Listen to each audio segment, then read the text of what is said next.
Hello all. So I'm sitting here watching a cricket game today.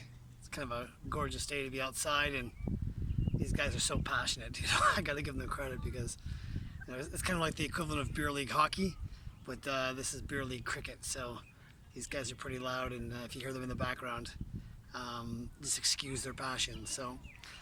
Anyways, before we started off with this video, I just want to throw out a thank you to Cindy at Paul Mitchell Products. The hair products you sent me have been absolutely fabulous. I feel like, my curl is finally manageable now. It doesn't feel like it hates me, which is always comforting. It's always real, the battle of having curly hair. But anyways, what I wanted to talk to you about today is just recognizing red flags.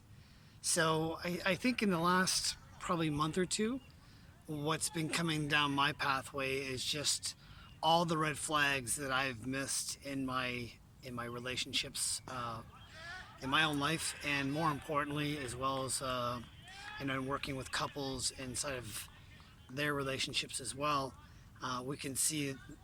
I can see red flags immediately now, and now I know what they are, the red flags. And immediately when you see a red flag and you can recognize it, it's easy to reverse engineer the situation of where it could go and where you're going to be and how you don't want to be in that situation, and it's easy to retreat. If you don't know what the red flag looks like, then it just looks like confusion. Or then you call your friends and you try and get clarity, or you get their opinion on something. More often than not, what you do is you find that you have this intuition inside your body that's bringing off this something's wrong here, something's not right, but you're comfortable in staying in the situation because you're either hoping for change, you're hoping that their apology is going to make things right, that they're going to be a better person, and often more than not, that's very rarely the case. In fact, that's actually what I would call the exception to the rule.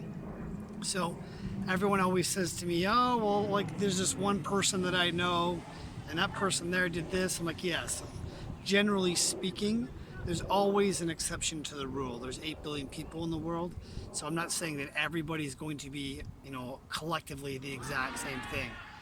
But if you're a betting person, you're going to bet on the generality versus the exception to the rule. Because if you've betted on the exception to the rule, you'd either go really broke really fast, waiting for that one shot to hit, in which case I hope you make your money back and then some, because that's amazing. But that's the reason why the odds are really bad and why the payout is so good, because it very rarely happens. And yet for whatever reason, more than another, I think more emotional for people, is that they tend to want that to be the exception of the rule, because we want people to be how we want them to be, not who they're being. And what I found in the last probably a couple months in working with couples now is that women, for the most part, God bless your souls and God bless your hearts, you seem to think that men are going to be as good as you would want them to be, because there's one point in your relationship where you've either been love bombed, or he's shown you a vulnerability spot, or he shared something very intimate with you, and you see that as an absolute boyish charm that you would want to have that person all the time. And unfortunately, that part of him is usually the exception to the rule. It's not the generality, the 80% versus the 20%. And unfortunately, most women get tied up in the emotional battle of staying with this person because they seem to think he's the 20% versus just absolutely accepting that he is the 80%, and accepting the red flags are not going to work for them. Case in point, when you're dealing with narcissistic people or partners, they will have brilliant flashes of where they're charismatic, where they love bomb you, where they say the most amazing things, where they're like the most energetic people. They're so much fun to be around, and that's what we get attached to. And you want that person to always be that person. Unfortunately, what most people miss is the red flag is that's the equivalent of this person being a wonderful actor. That would be like saying, oh, I went to a stage and I'm dating the personality that portrayed the role on stage for 3 hours, because that's exactly what the narcissist or the energy vampire in your life is actually doing. They're on stage for a certain amount of time, they're putting on a great show, but then when they leave the stage, they go back to being the moody person, or the disconnected person, or the cheater, or the energy vampire that they really truly are. And now you're an energy source for them back again. And if you don't give it to them, they'll get it from another source. Energy vampires are amazingly resilient at finding energy sources. They have probably a dozen in backup. Wherever they need it, they go and get it. So if you're not going to get it to them, they'll get it from energy source number 2 or number 3 or number 4 or wherever it's going to be down the line. And that makes you expendable.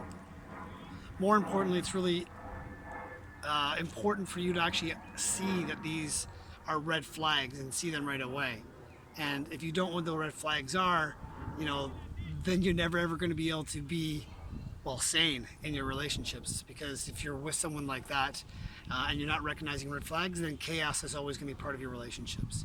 So I think it'd be a really good idea just to find out, if you were in school, what type of personalities to be aware of or be weary of or to avoid. Certainly there's the cluster B personalities that are online. There's 10 of them. You can Google them and find them all out. They vary from antisocial personality disorder to narcissistic personality disorder, histrionic, borderline, bipolar. I mean, the list goes on with these things, and you can do your due diligence. But those are the ones that are going to bring the most chaos into your life. So if you have chaos into your life, Google those personality disorders and see which one may be fitting with you. And more importantly, be able to give yourself the room to believe that person, that's who they are, and then give them that space and move on. So if you have any questions, feel free just to drop them in the box here. I'll get back to them as soon as I possibly can. I'm interested in your thoughts on this, and as always, have a great day.